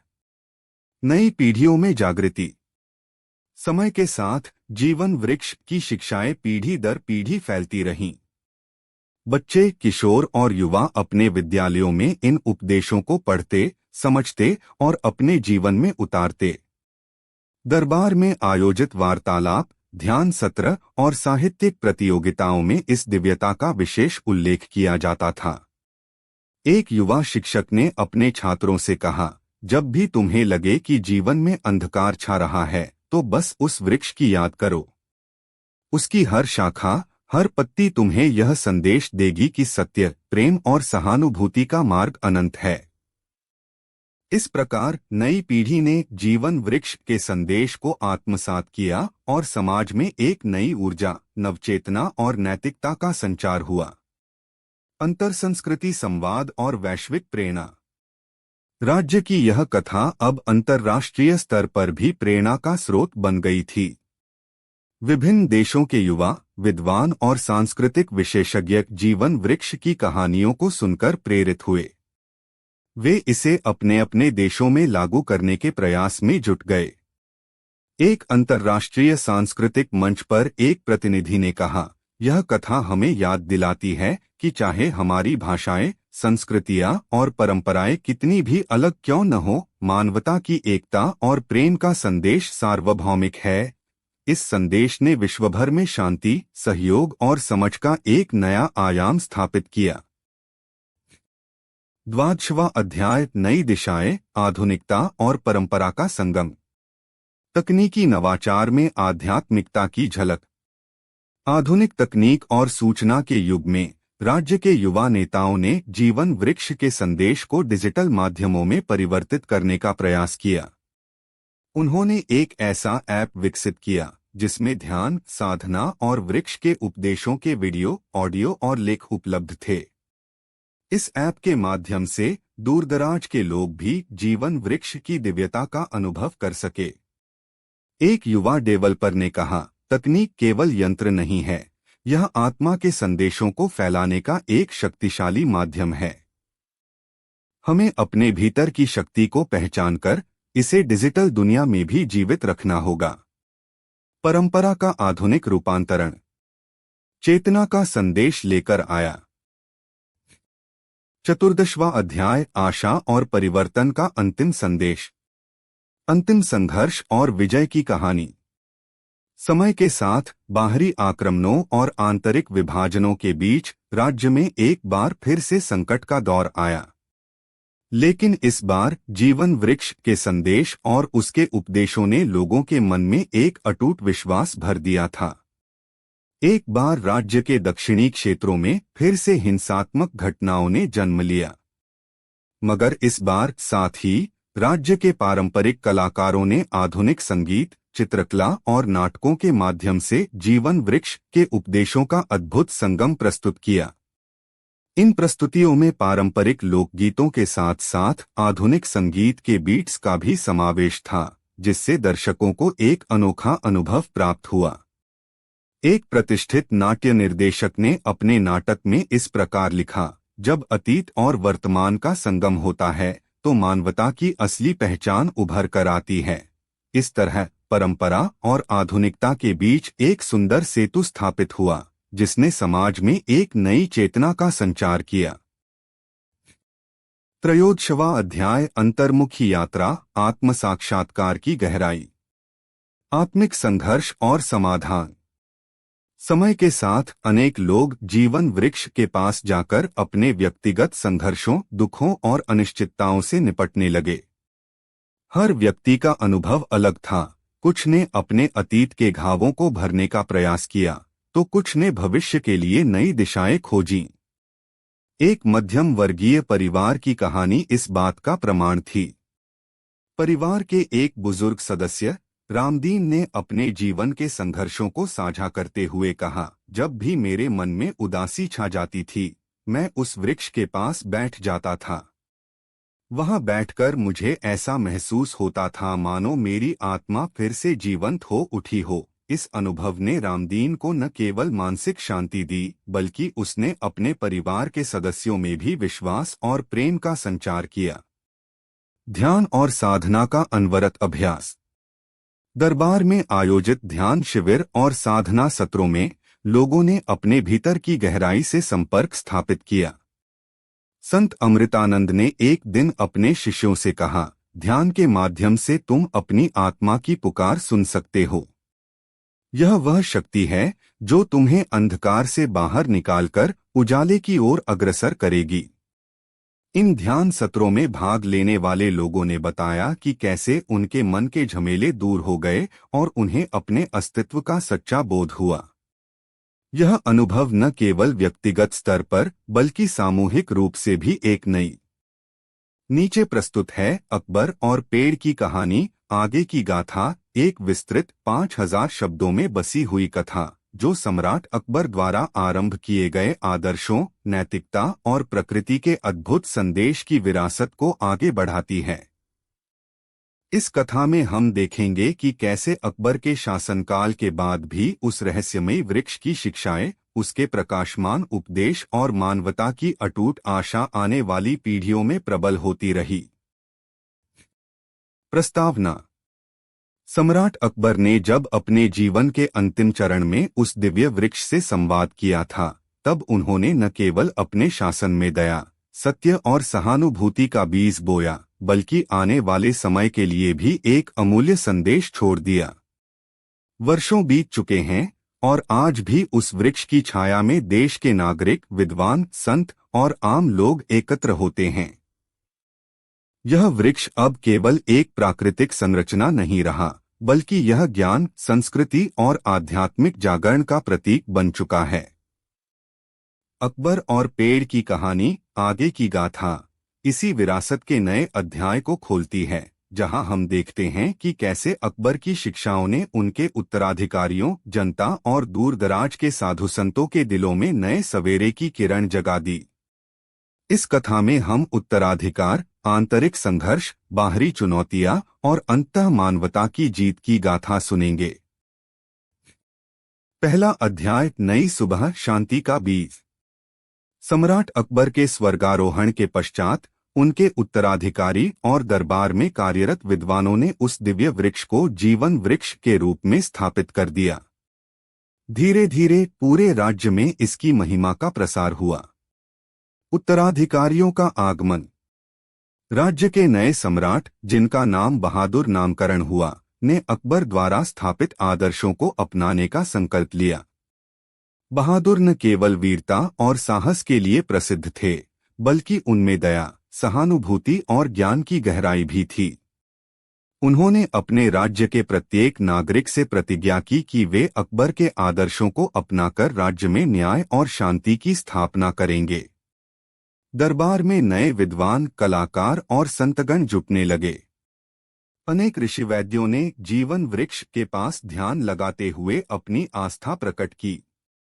स्थानीय लोगों के अनुसार वह वृक्ष न केवल प्रकृति का चमत्कार था, बल्कि उसमें छुपी दिव्यता के कारण उससे संवाद भी किया जा सकता था। वृक्ष के पास का उत्सव।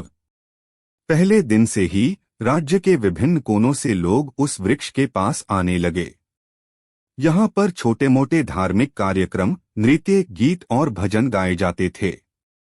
गांव-गांव के लोग मानते थे कि उस वृक्ष की छाया में बैठकर किए गए ध्यान से उनके मन में शांति और आत्म साक्षात्कार का संचार होता है। एक दिन बहादुर ने स्वयं उस वृक्ष के पास जाकर अपनी प्रार्थना अर्पित की। उनकी आंखों में एक अद्भुत चमक थी, मानो वे उस दिव्य ऊर्जा को महसूस कर रहे हों। उनके मन में यह विचार उठने लगा कि यदि इस वृक्ष की शिक्षाओं को पूरे राज्य में फैलाया जाए तो न केवल प्रशासन में सुधार आएगा, बल्कि लोगों के दिलों में भी एक नई उमंग और प्रेम की लहर दौड़ जाएगी। दूसरा अध्याय, विरासत का विकास, आदर्शों का प्रसार। बहादुर ने अपने दरबार में एक विशेष समिति का गठन किया, जिसमें विद्वान, संत, कवि और कलाकार शामिल थे। इस समिति का उद्देश्य जीवन वृक्ष के उपदेशों को संकलित कर एक ग्रंथ का निर्माण करना था, ताकि आने वाली पीढ़ियां इन शिक्षाओं से लाभान्वित हो सकें। समिति ने दिन-रात मेहनत की और धीरे धीरे वृक्ष के संवादों, उपदेशों और अनुभवों का एक विशाल संग्रह तैयार हुआ। यह ग्रंथ न केवल राज्य के महत्वपूर्ण ग्रंथों में से एक बन गया, बल्कि दूरदराज के देशों में भी इसकी चर्चा होने लगी। यात्रियों, व्यापारियों और विद्वानों ने राज्य का दौरा कर उस वृक्ष के पास ध्यान लगाया और अपने अनुभवों को लिखित रूप में संरक्षित किया। आम लोगों का बदलाव। गांवों और कस्बों में लोगों के जीवन में एक अद्भुत परिवर्तन देखने को मिला। जहां पहले अज्ञानता और अंधविश्वास ने मनों पर कब्जा जमाया था, अब वहां दया, प्रेम और सहिष्णुता का संदेश फैलने लगा। एक किसान ने कहा, जब से हम उस वृक्ष के पास ध्यान लगाने आए हैं, हमारे खेत में हरियाली लौट आई है और मन में शांति का अनुभव होता है। इसी प्रकार अनेक लोगों ने अपने व्यक्तिगत संघर्षों और पीड़ाओं में से मुक्ति का मार्ग उस वृक्ष के उपदेशों में पाया। समाज में जागरूकता का यह संचार सिर्फ एक सामाजिक बदलाव नहीं था, बल्कि यह आध्यात्मिक पुनर्जागरण का भी सूचक बन चुका था। बच्चों से लेकर वृद्धों तक हर कोई उस दिव्यता की अनुभूति करने लगा था जो जीवन वृक्ष में समाहित थी। तीसरा अध्याय, आध्यात्मिक यात्रा। एक युवा साधक का उदय। राज्य के एक छोटे से गांव में प्रेमचंद नामक एक युवक जन्मा। प्रेमचंद बचपन से ही अद्भुत संवेदनशीलता और ज्ञान की ओर आकर्षित था। उसने अपने परिवार और समाज में होने वाले अन्याय, अत्याचार को देखा और मन में प्रश्न उठने लगे, क्या सचमुच में मानवता में दया और प्रेम का वास होता है? जब प्रेमचंद ने पहली बार जीवन वृक्ष के पास जाने का अवसर प्राप्त किया, तो उसकी आंखों में एक नई चमक थी। उसने सुना था कि इस वृक्ष से संवाद करना संभव है और यदि मन को शुद्ध किया जाए तो ज्ञान की अमृत बूंद प्राप्त की जा सकती है। उसने दिन-रात ध्यान लगाया, साधना की और धीरे धीरे उसे उस वृक्ष के साथ एक अनोखा संबंध महसूस हुआ। मार्गदर्शन की खोज। एक रात जब चांदनी बिखरी हुई थी और हवा में एक मधुर संगीत गूंज रहा था, प्रेमचंद उस वृक्ष के पास बैठा था। अचानक उसे ऐसा अनुभव हुआ मानो किसी दिव्य शक्ति ने उसकी आत्मा को छू लिया हो। उसकी आंखों के सामने वृक्ष की शाखाओं ने जैसे स्वर में कुछ कहने लगे। उसने धीरे से पूछा, हे वृक्ष, क्या मुझे भी वह मार्गदर्शन प्रदान करोगे जिसके द्वारा मैं अपने जीवन का सही अर्थ समझ सकूं? उस रात प्रेमचंद ने महसूस किया कि ज्ञान की राह कठिन जरूर है, परंतु यदि मन में प्रेम, दया और सत्य का संचार हो तो कोई भी बाधा उसे रोक नहीं सकती। उस दिव्य अनुभव ने उसके जीवन की दिशा ही बदल दी। उसने ठान लिया कि वह वृक्ष के उपदेशों को संपूर्ण जीवन में आत्मसात करेगा और समाज में उनके संदेश का प्रसार करेगा। चौथा अध्याय, चुनौतियां और संघर्ष। आंतरिक मतभेद। समय के साथ राज्य में न केवल शांति और सौहार्द की स्थिति बनी, बल्कि कुछ वर्गों में परिवर्तन के विरोधी मत भी जन्म लेने लगे।